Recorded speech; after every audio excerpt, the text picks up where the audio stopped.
Imagine reading a book that doesn't just transform your mindset and the way you view your life, but it's also the beginning of a new, fulfilling hobby that keeps giving with no end, or at least no end that you can see. See, when you ask for book recommendations from guys, you usually hear the same sort of stuff. Atomic Habits, The 48 Laws of Power, The Way of the Superior Man.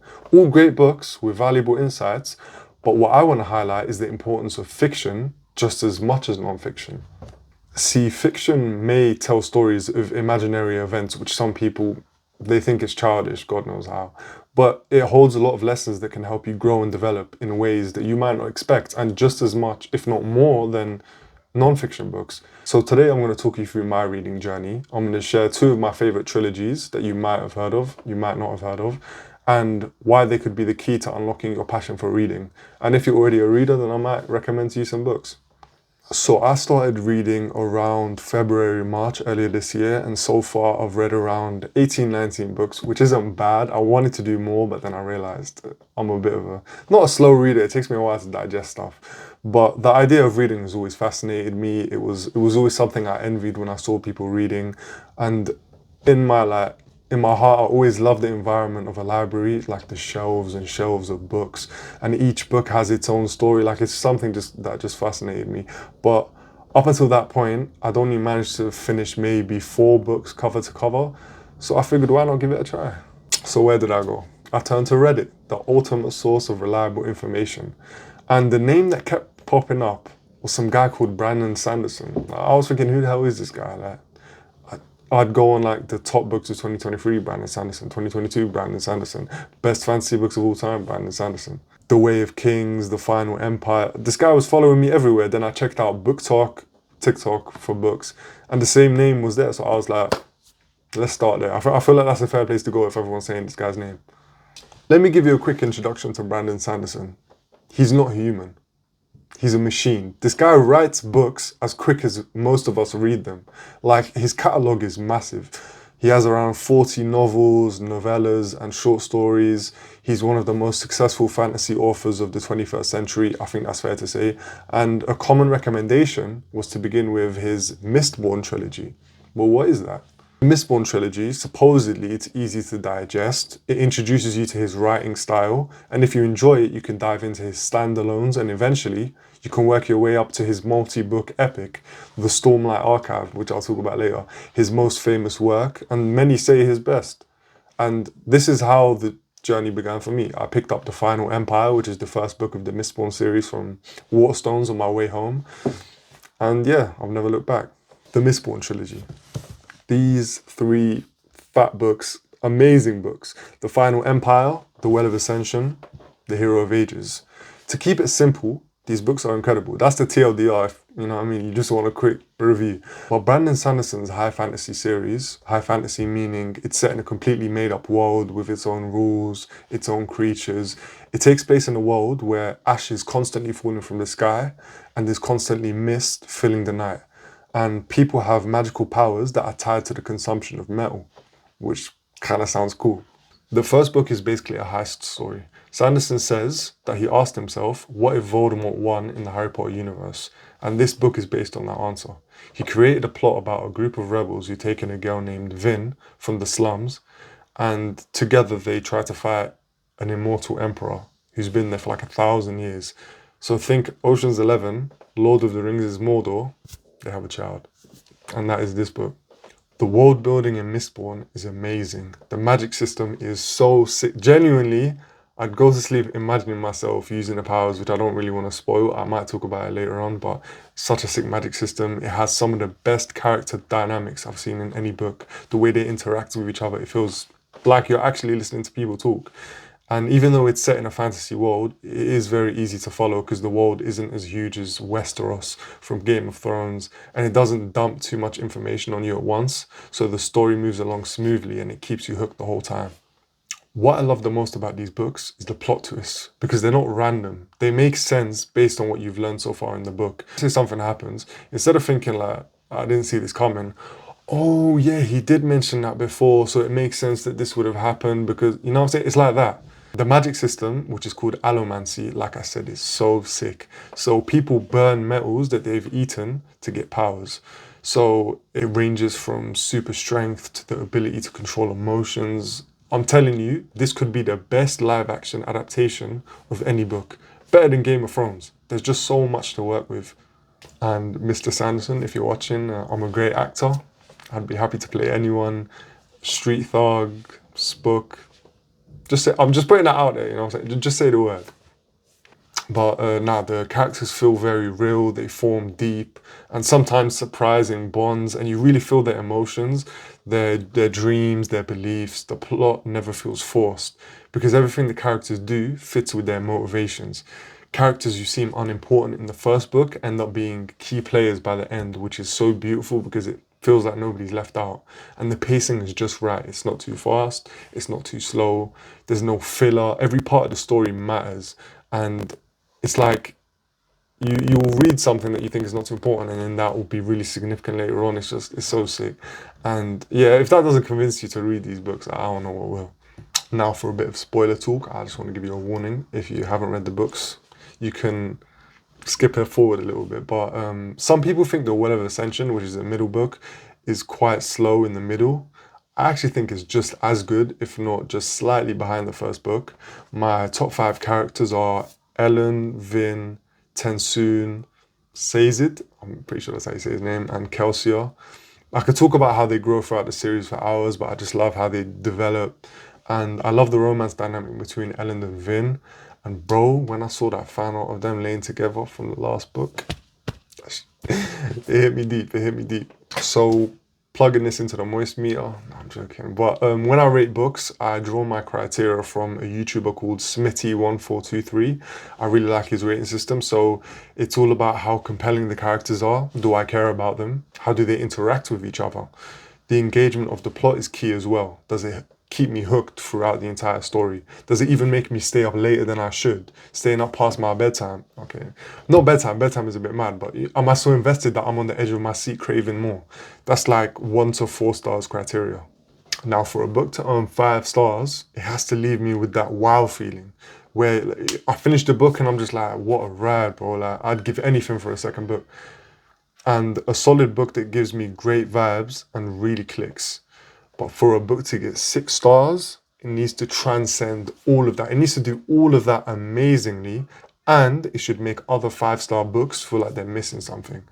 And I should feel so strongly about it that I can recommend it to anyone, no matter their preferred genre, and I know it's going to hit. For the first book, The Final Empire, no questions, it's a 6. The characters are captivating, their interactions feel authentic, like I said, and the plot grips you from the start. It's not a thing where it's you get into it later on. Like, from the beginning, I was hooked. I stayed up late. I knew I was going to be late for work, and it was going to be a problem, but you know, that's what I meant. 6-star criteria. I kept going, even though I wanted to sleep. By the time I finished, I got that feeling, what have I started? What is this addiction? Is this what reading is?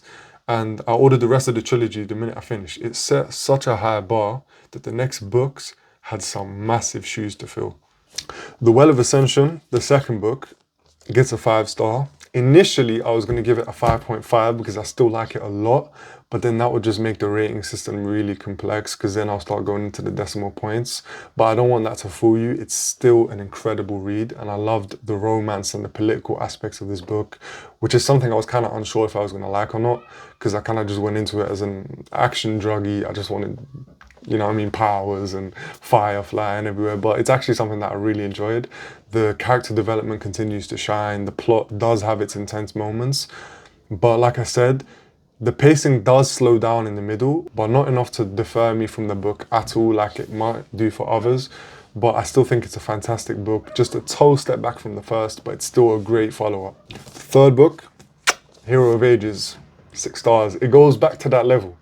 The stakes are higher, the twists are more crazy, and the payoff is definitely worth it. My boy Spook, if you know, you know, he shines in this book. And the conclusion of the series blows every other book in comparison, making it a perfect finish to the trilogy. It leaves the whole trilogy feeling complete and unforgettable.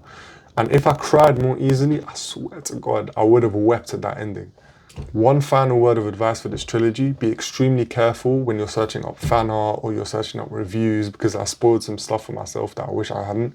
And you know when you spoil something for yourself, you start gaslighting yourself. Nah, I didn't really read that. He was just taking a piss. Like, it's one of those scenarios and you really don't want to go through that, so just try and avoid as many spoilers as you can.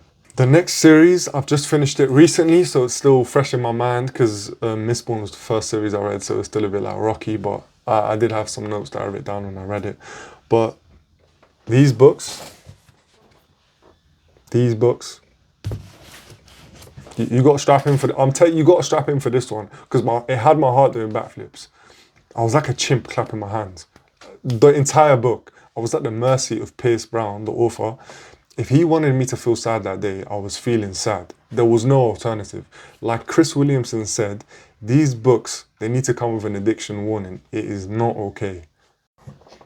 The first 40 pages, 40 of this book, I had my head in my hands thinking, what the hell is going on?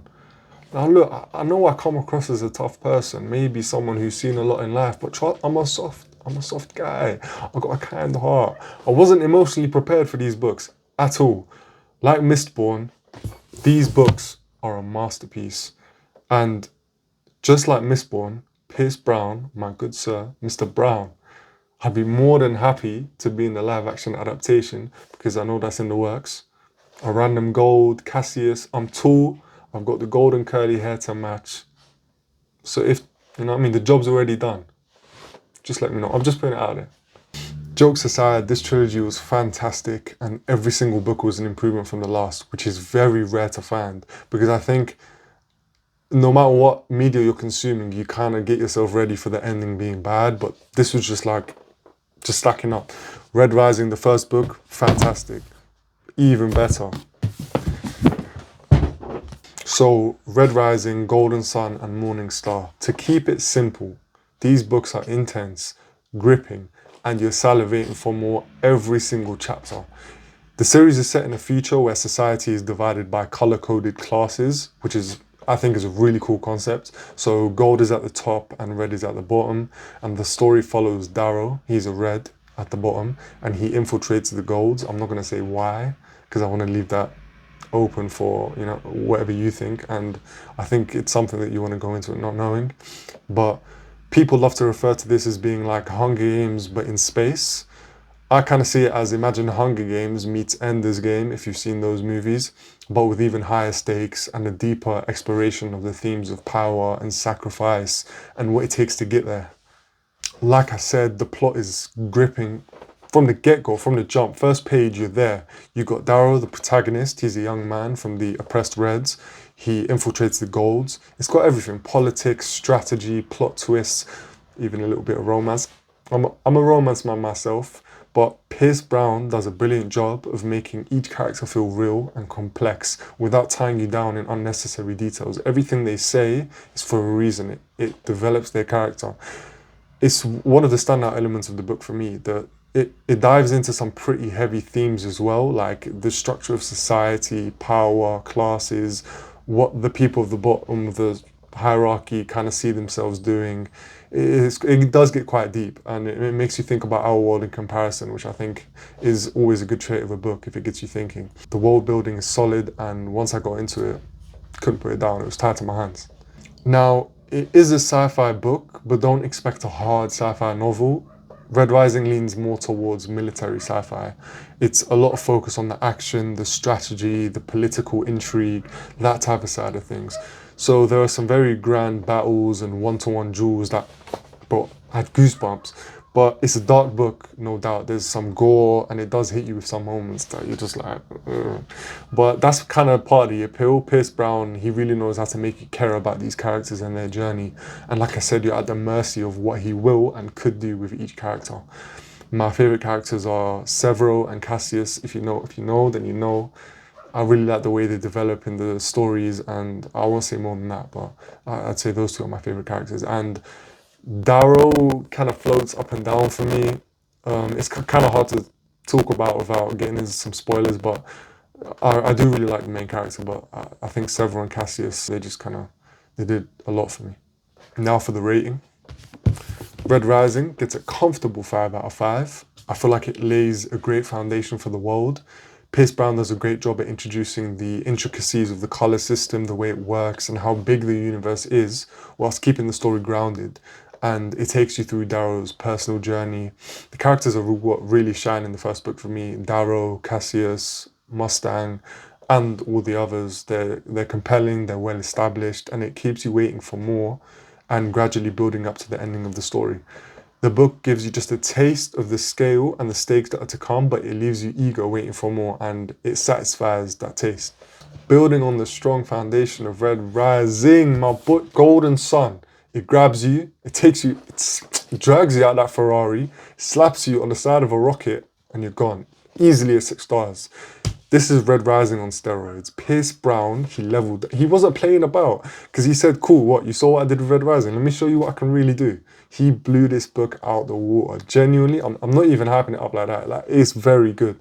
The character dynamics are even richer. Darrow's transformation, it's thrilling and it's heartbreaking because the guy just can't catch a break for some reason. The twists are nuts.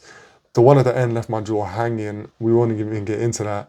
And the action sequences are all a step up from the first book. This book doesn't just expand on the universe, it makes sure to cement your emotional investment in every single character. So every victory, every loss is multiplied and it hits harder.